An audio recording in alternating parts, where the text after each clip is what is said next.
Hi friends, जय जगन्नाथ। स्वागत करुच्ची विभो ओडिया ट्यूटोरियल चैनल को। तो पिला माने एप्रिल 2 रु +2 खाता देखा +2 पिला परीक्षा रे मूल्यांकन बहुत बड़ परिवर्तन होईची। तो कौन परिवर्तन होईची जानिया पूर्व चैनल को सब्सक्राइब करंतु। एई भली नुआ नुआ इन्फॉर्मेशन पाया पई हम चैनल सह जोड़ी रहंतु। तो कौन परिवर्तन होईची जानिया पई वीडियोटी को शेष पर्यंत देखंतु। आसंता एप्रिल 2 रु आरंभ हेबो जुक्त 2 खाता देखा। प्रथम पर्यायर 13 तारिख पर्यंत और द्वितीय पर्यायर 15 रु 26 तारिख मध्य खाता देखा चलो। मूल्यांकन 10 दिन पूर्व परीक्षा खाता को कोडिंग करा। आसंता 27 तारिख में विज्ञान और 27 तारिख में कला वाणिज्य और धंदामूलक परीक्षा सरिबो।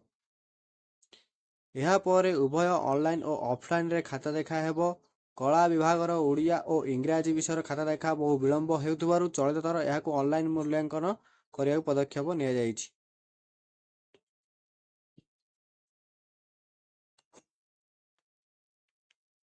तो पिला माने रिजल्ट बाहरला को लेट होउची, तो सेति पई एथर ऑनलाइन रे मूल्यांकन तुम मनकर हबो।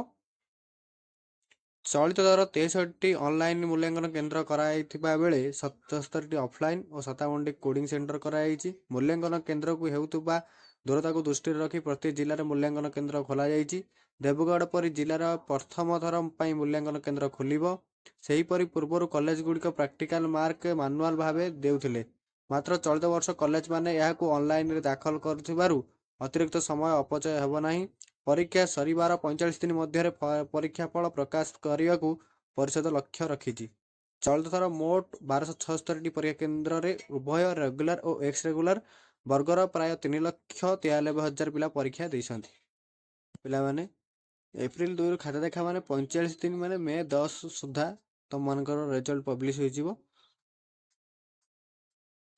तो या पर कौन आर्ट्स पढ़िबो कि साइंस पढ़िबो कि कॉमर्स पढ़िबो एबेठू डिसाइड करनियो। यही भली नुआ नुआ इनफॉरमेशन पाए आम चैनल को सब्सक्राइब करंतु। तो रहिली, धन्यवाद। जय जगन्नाथ।